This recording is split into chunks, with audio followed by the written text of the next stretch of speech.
ನಮಸ್ಕಾರ ನನ್ನ ಹಿತೈಷಿಗಳಿಗೆ. ನಾನು ಚೆನ್ನಾಗಿದ್ದೀನಿ, ನೀವೆಲ್ಲ ಚೆನ್ನಾಗಿದ್ದೀರಾ ಅಂತ ತಿಳ್ಕೊಂಡಿದ್ದೀನಿ. ಇವತ್ತೊಂದು ಸ್ಪೆಷಲ್ ಪಲ್ಯ. ಏನಪ್ಪ ಅದು ಅಂತ ಅಂದರೆ ನೋಡಿ, ಏನು ಗೊತ್ತಾಯ್ತಾ ನಿಮಗೆ? ಕಲ್ಲಂಗಡಿ ಹಣ್ಣಿನ ಸಿಪ್ಪೆ. ಕಲ್ಲಂಗಡಿ ಹಣ್ಣು ಸಿಪ್ಪೆಯಲ್ಲಿ ಒಂದು ಪಲ್ಯ ಮಾಡೋಣ. ತುಂಬ ಟೇಸ್ಟಿಯಾಗಿರುತ್ತೆ, ತುಂಬ ಒಳ್ಳೆಯದು. ನಾವು ಬರೀ ಹಣ್ಣು ತಿಂದ್ಬಿಟ್ಟು ಬಿಸಾಕ್ತೀವಿ. ಆ ಸಿಪ್ಪೆಯಿಂದ ಎಷ್ಟು ಉಪಯೋಗ ಇದೆ ಗೊತ್ತಾ ನಮಗೆ? ವೆಯ್ಟ್ ಲಾಸ್ಗಂತೂ ತುಂಬ ಇದು ಒಳ್ಳೆ ರೆಸಿಪಿ. ಇದು ನೋಡಿ, ನಾನು ಈ ಥರ ನೋಡಿ, ಇದು ಗ್ರೀನ್ ಕಲರ್ ತಕ್ಕೊಂಡು ನೋಡಿ, ಈ ಥರ ಹೆಚ್ಚೋದೆಲ್ಲ ತೋರಿಸೋದು ಲೇಟ್ ಆಗುತ್ತೆ ಅಂಥೇಳಿ ನಾನು ನೋಡಿ ಈ ಥರ ಗ್ರೀನ್ ಕಲರ್ ಎಲ್ಲ ತಕ್ಕೊಂಡು ನಾನು ಈ ಥರ ಸಣ್ಣದಾಗಿ ಹೆಚ್ಚಿಟ್ಕೊಂಡಿದ್ದೀನಿ. ಇದಕ್ಕೀಗ ಎಷ್ಟು ಸಣ್ಣದಾಗಿ ಹೆಚ್ಚುತ್ತೀರಾ ನೀವು ಅಷ್ಟು ಚೆನ್ನಾಗಿ ಬರುತ್ತೆ ಪಲ್ಯ ಇದು. ಅದಕ್ಕೆ ಒಂದು ಈರುಳ್ಳಿ ಕಟ್ ಮಾಡಿ ಇಟ್ಕೊಂಡು, 2 ಹಸಿಮೆಣಸಿನ್ಕಾಯಿ ಸೀಳಿಟ್ಕೊಂಡಿದ್ದೀನಿ, ಸ್ವಲ್ಪ ಕರಿಬೇವು ತೊಗೊಂಡಿದ್ದೀನಿ, ಸಣ್ಣದಾಗಿ ಶುಂಠಿನ ಸಣ್ಣದಾಗಿ ಹೆಚ್ಚಿಟ್ಕೊಂಡಿದ್ದೀನಿ, ಕೊಬ್ಬರಿ ಎಣ್ಣೆ ಒಗ್ಗರಣೆಗೆ, ಸಾಸಿವೆ, ಒಂಚೂರು ಅರಿಶಿನದ ಪುಡಿ, ತೆಂಗಿನಕಾಯಿ, ಇಷ್ಟು ಬೇಕಾಗಿರೋದು.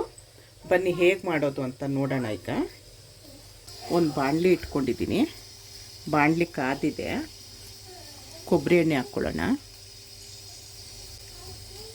ಸಾಸಿವೆ ಹಾಕ್ಕೊಳ್ಳೋಣ. ಸಾಸಿವೆ ಚಿಟಪಟ ಅನ್ನೋಕ್ಕೆ ಶುರು ಆಯಿತು. ಹೆಚ್ಚಿಟ್ಕೊಂಡಿದ್ವಲ್ಲ ಈರುಳ್ಳಿ, ಶುಂಠಿ, ಹಸಿಮೆಣಸಿನ್ಕಾಯಿ, ಕರಿಬೇವು ಅದನ್ನು ಹಾಕ್ಕೊಳ್ಳಿ. ನಾನು ಇದ್ರದ್ದು ಹಲ್ವನೂ ಮಾಡಿದ್ದೆ. ನಂದಿನಿ ಕನ್ನಡ ವ್ಲಾಗ್ಸ್ ಅಂತ ನಂದು ಇನ್ನೊಂದು ಚಾನಲ್ ಇದೆ, ಅದರಲ್ಲಿ ಹಾಕಿದ್ದೀನಿ ಹಲ್ವದ್ದು ರೆಸಿಪಿ. ಯಾರು ನೋಡಿಲ್ಲ ದಯವಿಟ್ಟು ಹೋಗಿ ನೋಡಿ. ತುಂಬ ಚೆನ್ನಾಗಿ ಬಂದಿತ್ತು ಹಲ್ವ, ಟೇಸ್ಟಿಯಾಗಿತ್ತು. ನೀವು ಕುಂಬಳಕಾಯಿ ಹಲ್ವ ತಿಂತೀರಲ್ವ ಆ ಥರ ಇತ್ತು, ತುಂಬ ಚೆನ್ನಾಗಿತ್ತು. ಇನ್ನೂ ನನ್ನ ಚಾನಲ್ನ ಯಾರು ಸಬ್ಸ್ಕ್ರೈಬ್ ಮಾಡ್ಕೊಂಡಿಲ್ವೋ ಸಬ್ಸ್ಕ್ರೈಬ್ ಮಾಡಿ, ಶೇರ್ ಮಾಡಿ, ಕಮೆಂಟ್ ಮಾಡಿ, ಲೈಕ್ ಮಾಡಿ. ವಿಡಿಯೋ ಫುಲ್ಲು ನೋಡಿ, ಇಷ್ಟ ಆದರೆ ಲೈಕ್ ಮಾಡಿ. ನೋಡಿ, ಇಷ್ಟ ಆದರೆ ಸಾಕು. ಈಗ ಸಣ್ಣದಾಗಿ ಹೆಚ್ಚಿಟ್ಕೊಂಡಿದ್ವಲ್ಲ ಅದನ್ನು ಹಾಕೋಣ.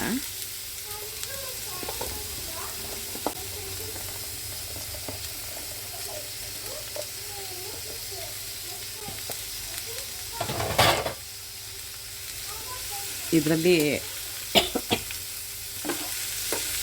ಹುಳಿನೂ ಅಷ್ಟೇ ತುಂಬ ಚೆನ್ನಾಗಾಗುತ್ತೆ. ನೆಕ್ಸ್ಟ್ ತೋರಿಸ್ತೀನಿ ಹುಳಿ ಹೇಗೆ ಮಾಡೋದು ಅಂಥೇಳಿ. ಯಾರಿಗೂ ಗೊತ್ತಾಗಲ್ಲ. ನೀವು ಮಾಡಿಬಿಟ್ಟು ಮನೆಯವ್ರಿಗೆ ಕೊಡಿ, ಮನೆಯವ್ರು ಕಂಡು ಹಿಡಿಯೋದಕ್ಕೆ ಆಗಲ್ಲ, ಅಷ್ಟು ಚೆನ್ನಾಗಿರುತ್ತೆ. ನೀವು ಹೇಳ್ಬೇಡಿ ಯಾವುದ್ರದ್ದು ಪಲ್ಯ ಅಂಥೇಳಿ.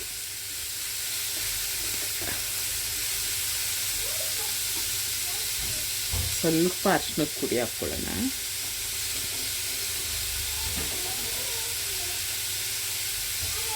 ಸ್ವಲ್ಪ ಅರಿಶಿನದ ಪುಡಿ, ಉಪ್ಪು ಈ ಅಂಥದ್ದೆಲ್ಲ ಹಾಕ್ಕೊಂಡ್ರೆ ತರಕಾರಿಗೆಲ್ಲ ಉಪ್ಪಿಡಿಯುತ್ತಲ್ಲ. ಎಣ್ಣೆಯಲ್ಲಿ ಸ್ವಲ್ಪ ಚೆನ್ನಾಗಿ ಬಾಡಲಿ ಇದು.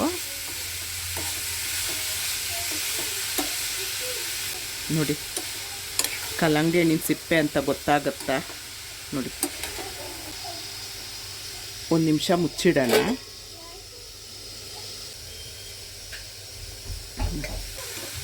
ಈಗ ಸ್ವಲ್ಪ ನೀರು ಹಾಕ್ಕೊಳ್ಳೋಣ.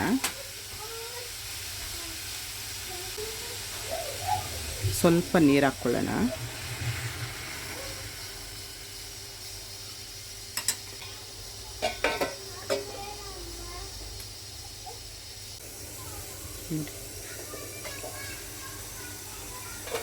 ಆಗಿದೆ. ಈ ಹಂತದಲ್ಲಿ ತೆಂಗಿನಕಾಯಿ ತುರಿ ಹಾಕ್ಕೊಳ್ಳೋಣ. ಗೊತ್ತೇ ಆಗಲ್ಲ ನೋಡಿ, ಇವಾಗ ಬೆಂದಮೇಲೆ ನಮಗೆ ಗೊತ್ತಾಗ್ತಾ ಇಲ್ಲ ನಾವು ಯಾವುದ್ರಲ್ಲಿ ಮಾಡಿದ್ದೀವಿ ಅಂಥೇಳಿ. ಹಾಗೆ ತಿನ್ನೋಕ್ಕೆ ಕೊಡಿ ಮನೆಯವ್ರಿಗೆ, ಯಾವುದು ಅಂತ ನೀವು ಹೇಳ್ಬೇಡಿ.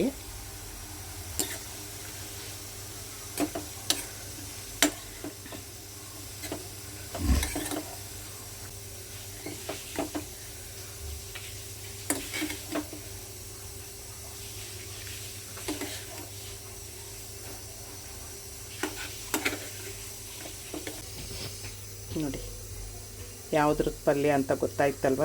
ನೋಡಿ ಎಷ್ಟು ಚೆನ್ನಾಗಿ ಬಂದಿದೆ, ಕಂಡುಹಿಡಿಯೋಕ್ಕೆ ಆಗಲ್ಲ, ಅಷ್ಟು ಚೆನ್ನಾಗಿರುತ್ತೆ. ರುಚಿನೂ ಅಷ್ಟೇ ತುಂಬ ಚೆನ್ನಾಗಿರುತ್ತೆ. ನೀವು ತಿಂದೇ ಇರಲ್ಲ ಈ ಥರ. ಒಂದು ಸರಿ ಮಾಡಿ ನನಗೆ ಕಮೆಂಟಲ್ಲಿ ಹೇಳಿ ಹೇಗೆ ಬಂತು ಅಂಥೇಳಿ. ಇಷ್ಟೊತ್ತು ನನ್ನ ವೀಡಿಯೋ ನೋಡಿದ್ದಕ್ಕೆ ತುಂಬ ಧನ್ಯವಾದಗಳು. Thank you.